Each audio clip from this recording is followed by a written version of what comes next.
speak. My voice used to be a lot. Remember when I was here, I was growing. My voice was more like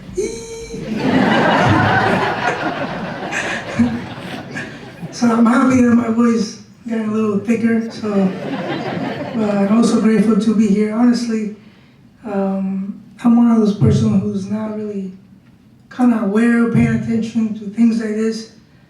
So when they invited me to this place, I was like, well, I told Mike, it's okay, man. I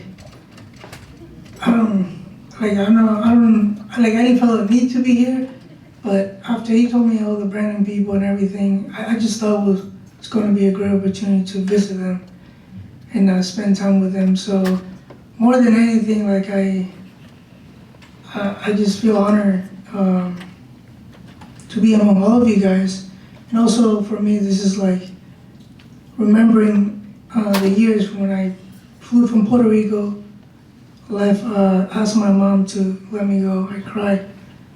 And Mom, I'm gonna behave, you know. I'm not gonna fight and do things like that. I used to do that, believe it or not. Yeah, all those dreams of coming to the U.S. and working, getting better in wrestling, all this is kind of what reminds me of this. And I actually wrestled not too long ago. I'm gonna retire next month. I know my legs are gonna fall off eventually. For how many years? But I took second place. I lost. In my judgment, was really bad loss. And me and my wife, when she's down, I'm like really good encouraging her. I'm like, hey, remember the truth. You know, remember what is truth. Remember what is truth, despite your emotions and things like that. So this time it was her turn to tell me, remember what is truth. Remember what is truth, because I was so down. I wrestled a person before, and I've done a lot better than that. But I'm going down more like my career is more of a speak. And all that just kind of reminded me what I was thinking this whole week was like, first thing is like, we all have different starting point, and especially in wrestling, you know, but we all have the same abilities, same coaches, same opportunities, and maybe it's okay. But we all have different starting point. Therefore, I think the best thing is to make the best out of those opportunities. Biblically speaking, there's a parable or a story that talks about a servant they've been given talent, master giving talent to the servants, and ultimately, not all of them used the talents that they had. And some of them who did use it, they were blessed double. So I feel like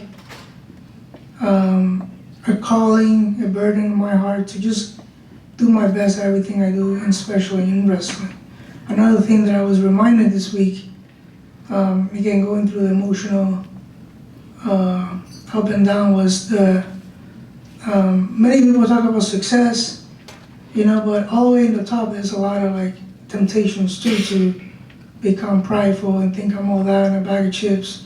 The downside is when you're not all the way up, you can be jealous and envy and things like that. So there's all kinds of temptation in all levels of success. So I was just trying to remember all that so I can be grateful. And the last thing was remembering about relationships.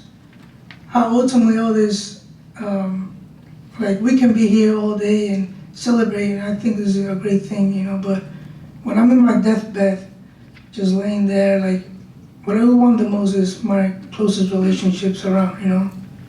So I was just thinking of all of this, and the Brandon family and me, Mike, Joyce, and Debbie were talking yesterday, and we're eating together and reminiscing about all these great times and everything, and I was just like, man, what made Brandon so special, aside from having a great coach, was the contribution of all the families here together. And they're putting their you know, working towards one goal. They're putting however they could help. And I'm gonna be forever in debt for that. And I think I value more that than all the medals and all the things. You know, I kept wrestling because it was just fun and I was healthy. So, but you know, the end is gonna come, you know, legs fall off, your back hurts, so. But ultimately, what I want to say, I'm grateful for all the relationships that I built in Brandon, and I'm just honored and privileged to so blessed. I feel like one of the blessed kids in the world. So thank you for this great honor.